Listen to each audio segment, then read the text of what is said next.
Universal design एक ऐसा, आवाज आ रही है? कंटिन्यू करें। यूनिवर्सल डिजाइन मैम एक ऐसा डिजाइन होता है जिसको ज्यादा से ज्यादा लोग इस्तेमाल कर सके, जो ज्यादा से ज्यादा सिचुएशंस में इस्तेमाल हो सके, जो ज्यादा से ज्यादा एरियाज में इस्तेमाल हो सके, डिफरेंट कंट्रीज में इस्तेमाल हो सके।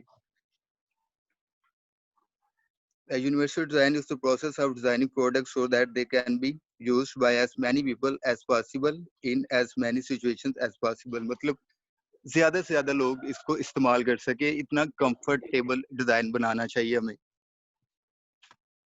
उसके बाद मैम एग्जांपल्स है, एग्जांपल्स में for example I am having trouble reading small print. For example कुछ लोगों को स्मॉल प्रिंट पढ़ने में डिफिकल्टी होती है, due to eye eye weakness हो सकती है। और जो lefties have trouble with scissors. अब जो सीजर्स का डिजाइन है वो ज्यादातर राइट हैंडर्स के लिए ज्यादा कंफर्टेबल है, लेफ्ट हैंडर्स के लिए डिफिकल्ट होता है, तो इन डिजाइन्स को भी बेहतर करना चाहिए। Chair that a child can't sit in properly. अब कुछ चेयर्स के डिजाइन जो होते हैं वो सही नहीं, कंफर्टेबल नहीं होते, मतलब कुछ चेयर्स ऊंची होती हैं, कुछ ज्यादा छोटी होती हैं, कुछ के हैंडल्स नहीं होते, तो बैठने में प्रॉब्लम्स होती हैं। तो ये वो डिजाइन है, ये मतलब वो एग्जांपल्स है उन जिनके डिजाइन जो है वो कंफर्टेबल नहीं है, जो यूनिवर्सल डिजाइन में नहीं आते। उसके बाद मैम यूजर विद डिसेबिलिटीज। अब कुछ यूजर जो होते हैं वो उनमें डिसेबिलिटीज होती हैं, प्रॉब्लम्स होती हैं, विजुअल प्रॉब्लम्स हो सकती है, हेयरिंग प्रॉब्लम्स हो सकती है, फिजिकल प्रॉब्लम्स हो सकती हैं, स्पीच प्रॉब्लम्स हो सकती हैं, डिसलेक्सिया हो सकता है, ऑटिज्म हो सकता है। विजुअल इम्पेयरमेंट में क्या होता है मैम कि मतलब आई वीकनेस होती है, टोटल ब्लाइंडनेस नहीं होती, लेकिन due to age eye weak नजर वीक हो जाती है, जिसकी वजह से कलर्स में डिफिकल्टीज आ जाती है। कुछ कलर आईज को मतलब अच्छे नहीं, सूट नहीं करते, सही दिखाई नहीं देते। उसके बाद हेयरिंग इम्पेयरमेंट है। हेयरिंग इम्पेयरमेंट मतलब सुनने में प्रॉब्लम, ये बाय बर्थ भी हो सकती है और ड्यू टू एनवायरनमेंट भी हो सकती है। और एनवायरनमेंट में वैसे भी नॉइज बहुत ज्यादा हमारे इधर, जिसकी वजह से यूजर को हेयरिंग प्रॉब्लम्स फेस करनी पड़ती है। फिजिकल इम्पेयरमेंट है। फिजिकल इम्पेयरमेंट मैम बहुत ज्यादा रीजन की वजह से हो सकती है, बाय बर्थ भी हो सकते हैं, एनवायरनमेंट की वजह से भी हो सकती है। अब फिजिकल इम्पेयरमेंट में फॉर एग्जांपल अब अनअवेलेबल भी हो सकती है। फॉर एग्जांपल अब कि बाय बर्थ किसी के हैंड ही नहीं होते, कोई मतलब सुन ही नहीं सकता, तो इन सब चीजों को भी मद्देनजर रख के डिजाइन बनाना चाहिए। इंजरीज हो जाती हैं, फॉर एक्सीडेंट हो गया किसी का तो टांग टूट जाती है, वो वापस ही नहीं आ सकती। तो ये सारी चीजें मद्देनजर रख के एक कंफर्टेबल डिजाइन बनाना चाहिए। उसके बाद स्पीच इम्पेयरमेंट। स्पीच इम्पेयरमेंट में भी ये भी बाय बर्थ हो सकती है, कोई बाय बर्थ ही मतलब बोल नहीं सकते, या कुछ होते हैं जो किसी शाख की वजह से बोलना छोड़ देते हैं, कुछ होते हैं वो अटक अटक के बोलते हैं, स्कैटरिंग वगैरह। उसके बाद मैम एक डिजीज है डिसलेक्सिया। डिसलेक्सिया मैम मेमोरी से रिलेटेड डिजीज है, जिसमें लर्निंग प्रॉब्लम्स यूजर को फेस करनी पड़ती हैं, मतलब लिखा नहीं उससे जाता, किसी चीज को सही समझा नहीं जाता। और उसके बाद ऑटिज्म है। ऑटिज्म भी मैम एक मेंटल डिजीज है, जिसमें आदमी आदमी की बॉडी तो ग्रो करती है, लेकिन उसकी जो माइंड होता है वो उसकी बॉडी ग्रोथ के साथ साथ ग्रो नहीं करता। ऐसे लोग जो होते हैं मैम वो मतलब बड़े हो जाते हैं, लेकिन उनका जो जो माइंड होता है वो बच्चों वाला ही होता है, तो वो चीजों में वेरिएशन, जो बच्चे होते हैं वो चीजों में वेरिएशन पसंद करते हैं, मतलब एक ही चीज को वो ज्यादा देर तक पसंद नहीं करते। उसके बाद autism ma'am fast growing serious disability, ये बहुत ज्यादा तेजी से फैल रहा है इधर, और ये पोल्यूशन की वजह से भी होता है। आपकी स्लाइड्स मूव नहीं हो रही। मैम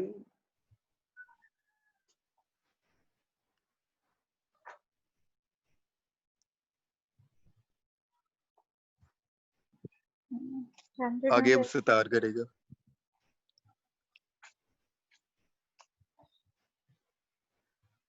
मैम एज ग्रुप, हमें कोई भी डिज़ाइन इस तरह का नहीं बनाना चाहिए कि वो कोई किसी एज ग्रुप का बंदा है उसे यूज़ ना कर सके।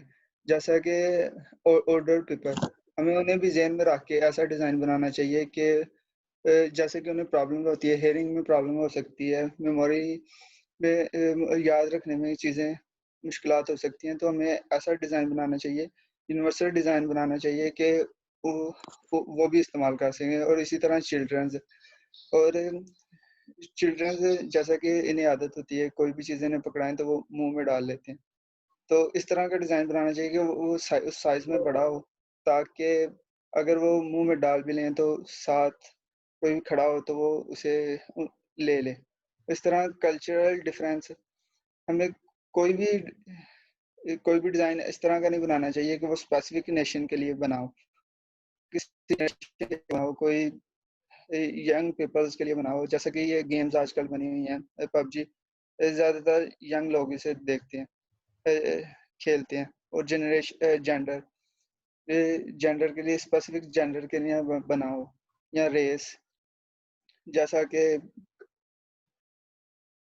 और यूनिवर्सल डिज़ाइन इन एससीआई में यूनिवर्सल डिज़ाइन ये है कि कोई भी से इज यूजेबल बाय एनीवन, कोई भी से यूज़ कर सके। और रेंज ऑफ एबिलिटी, कोई भी से यूज़ कर सके, स्पेशल पीपल भी से यूज़ कर सकें जिन्हें हेयरिंग में प्रॉब्लम है या फिर सुनने में किसी किस्म की, तो वो इसे ज़हन में रख के डिज़ाइन करना चाहिए। और इंडिपेंडेंट प्लेटफॉर्म, ये कोई भी हमें ऐसा ऐप नहीं बनाना चाहिए जो कि सिर्फ एप्पल्स के लिए बना, हमें एंड्रॉयड यूज़र को भी ज़हन में रख के ऐसा डिज़ाइन बनाना चाहिए। Thoughts of a good design.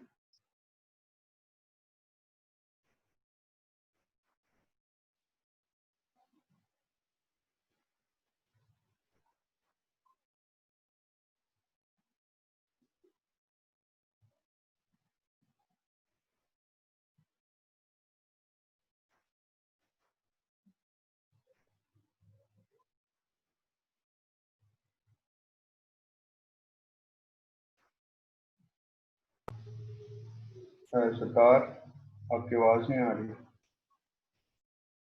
क्या मेरी आवाज़ आ रही है? नेक्स्ट आप कंटिन्यू कर लें, शायद वो नेक्स्ट ग्रुप मेंबर्स कंटिन्यू कर रहे हैं इसको। ओके मैम, ये मैम स्क्रीन भी चली गई है।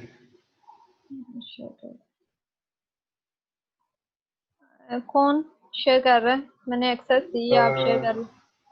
वो कर ले शेयर, शिवरेश आप शेयर कर लो इसको।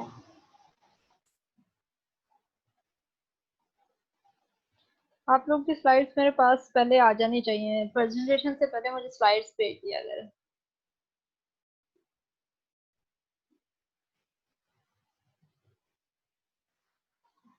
शिवरेश, हेलो मैम, इंटरनेट का इशू आ गया।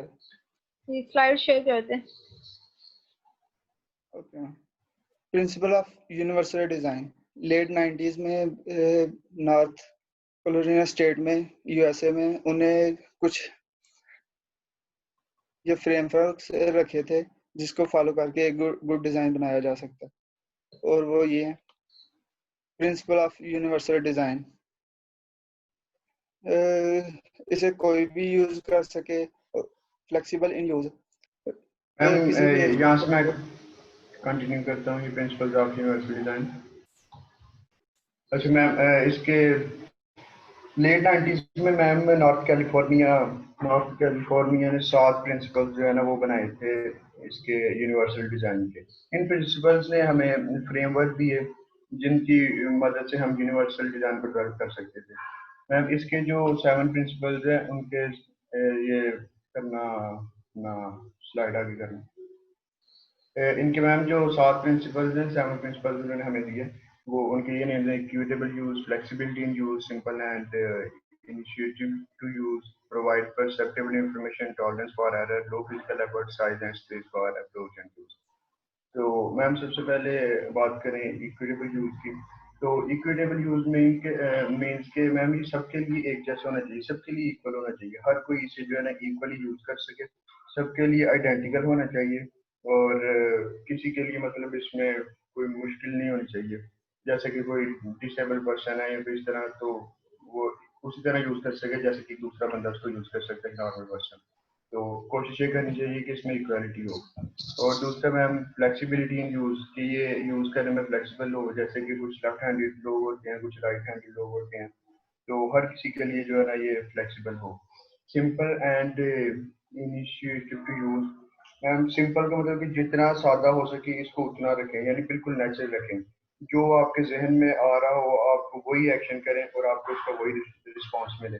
इस तरह का हो कि यूजर जो भी अपना इंटरफेस देख के सोचे कि इसको अगर मैं ये क्लिक करूंगा तो इसका मुझे ये रिस्पॉन्स मिलेगा, तो मैम उसको उसी तरह का रिस्पॉन्स मिलेगा, यानी कि एक नेचुरल चीज होनी चाहिए, कोई कम्प्लेक्सिटीज नहीं इसमें होनी चाहिए। well ma'am provide perceptible information, ma'am ये इंफॉर्मेशन प्रोवाइड करें जो कि यूजर इससे परसीव कर रहा है, जो कि आप इससे जो है सोच रहे हैं कि ये आपको ये इंफॉर्मेशन दे, तो इसको एग्जैक्ट वही इंफॉर्मेशन देनी चाहिए मैम। और आगे टॉलरेंस फॉर एरर, तो मैम इसमें एरर के लिए टॉलरेंस भी होनी चाहिए, और लो फिजिकल एफर्ट, यानी कि जितना आराम से मैम आप इसको यूज कर सके, इसको इस तरह का डिजाइन किया जाए कि बिल्कुल जितना आप लो फिजिकल एफर्ट के साथ इसको यूज कर सके पुरसकून माहौल में। और इसके बाद है ma'am size and space for approach and use, कि जितने कम साइज में आप इसको जितना छोटा करके बना सकते हैं ये उतना ही बेहतर रहेगा मैम। अगर बिल्कुल मतलब जो अप्रोप्रिएट साइज होता है इसका, वो ना ये बड़ा होना चाहिए ना ये छोटा होना चाहिए, जो एक नॉर्मल इसके लिए साइज है अप्रोप्रिएट इसका वही साइज होना चाहिए।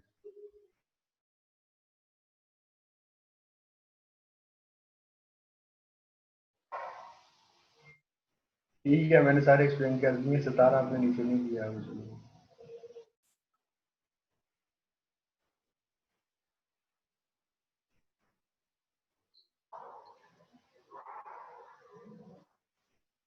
ओके मैम, ये हमारी हमारे साइड से डन।